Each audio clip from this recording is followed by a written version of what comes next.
My name is Peter. I'm a student of religion philosophy. Now, my question is on the textual authenticity of the Quran. First, when Abu Bakr commanded Zaid to gather the text together, he did that. But there is also written in Al Bukhari, volume number 5, page 96, Abdul ibn Masud, he was the authority mentioned by Muhammad. He gathered a text. Then Salim, the freed slave, he gathered a text. And also Ubay ibn Ka'b, a master reciter mentioned by Muhammad. And there are also other people who compiled their text. But when Usman became the Khalifa, he ordered Zayed to make replicas, 7 replicas of his text and sent it to the different parts and ordered those previous texts to be burned. Now, if those master reciters compiled the Quran and Usman ordered those texts to be burned, now there raises a question on the authenticity of the Quran.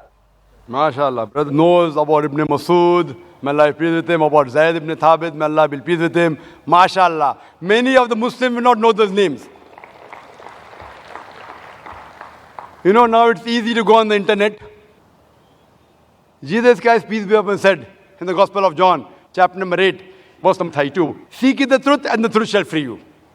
Now when internet is there, many people go on the internet, there are various websites which are speaking against Islam. They go, they get the name and they decide, no problem, brother.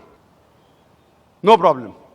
Brother, as far as your question is concerned, the people who compiled the Quran, there was a group of Sahaba, the companion of the Prophet. Whenever Prophet got a revelation, he repeated it to these scribes. And suppose, Ikra bismi rabbika allazi khalaq, khalaqal insana min alaq. He got the revelation and Prophet, mashallah, very good memory. Allah saw to it that he retained the memory. He repeated it. When he repeated it, these scribes wrote down. The Prophet personally verified. He was an ummi. How did he verify? Okay, read it now. Ikra bismi rabbika allazi khalaq. Correct. So Prophet personally verified when he was alive, whatever was written down of the Quran, whether it was perfect or not. Under his personal supervision. And these scribes, they were selected by the Prophet, and that's how when the revelation came in 22.5 years, all was written down and later compiled in one book. All supervised by Prophet Muhammad, even the order. Now, later on, there were many other people, whenever the Prophet said a verse was revealed, they used to write in his own notes. Many sahabas. But this private notes of the other people weren't checked by the Prophet. Suppose the teacher gives the notes. 100 students are copying. How do I know whether it's right or wrong? If I'm giving a lecture, if some people note down, chapter number, verse number, chapter number, verse number, how fast can they note down? And if I don't verify, they say, oh, Dr. Naik, you said this reference. Where did I say it? Have I checked it? So what happened later on, there were many variants version of the Quran. Version means people thought their own notes to be the real Quran. And when Islam spread, people did not know which was the real Quran. So at that time, whatever the compiled copy was there, when Hazrat Abu Bakr, may Allah be pleased with him, during these scribes, it was then in the hand of the wife of Prophet, Hazrat Hafsa, may Allah be pleased with her.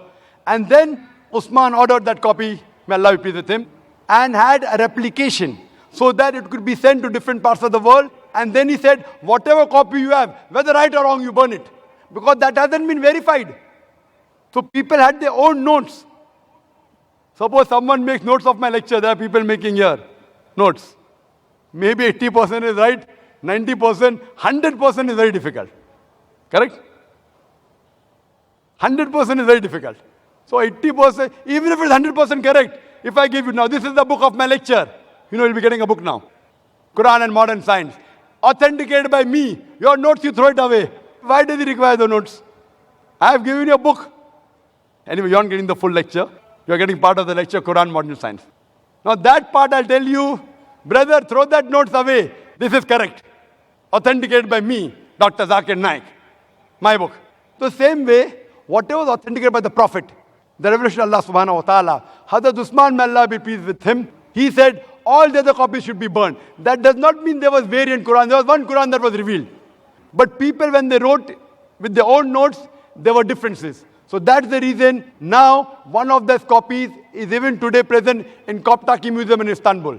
So this, and if you check it with today's Musaf, it is exactly the same. Word to word, letter to letter. That's the way. Even if you try to change it, you cannot, because today there are millions of people who know the Quran by heart. And here in our audience, mashallah, we have many huffaz, mashallah, who know the Quran by heart. Even if you burn the copy, you get all the huffaz together, you get together, again the original Quran, word to word, letter to letter can be reproduced. Hope that answers the question. But isn't it the same with the master reciters at the time of Muhammad? And the Zaid's text was compiled only after the death of Muhammad.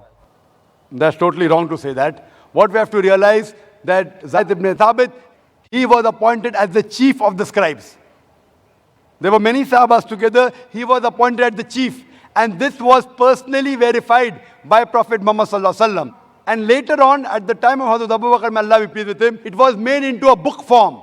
Because at that time, there was not paper, there was no pen. It was written on parchment, on bones, on blades, on different material. Then it was later transferred to one uniform material and made into a book form. Nowhere does it say that there were different versions. So all these scribes, even when it was written down again, when Hazrat Usman, when he ordered, may Allah be pleased with him, those people who were alive in the group of the scribes, he called them. And among them again, Zayd ibn Thabit, he was appointed as the leader. Hope that answers the question.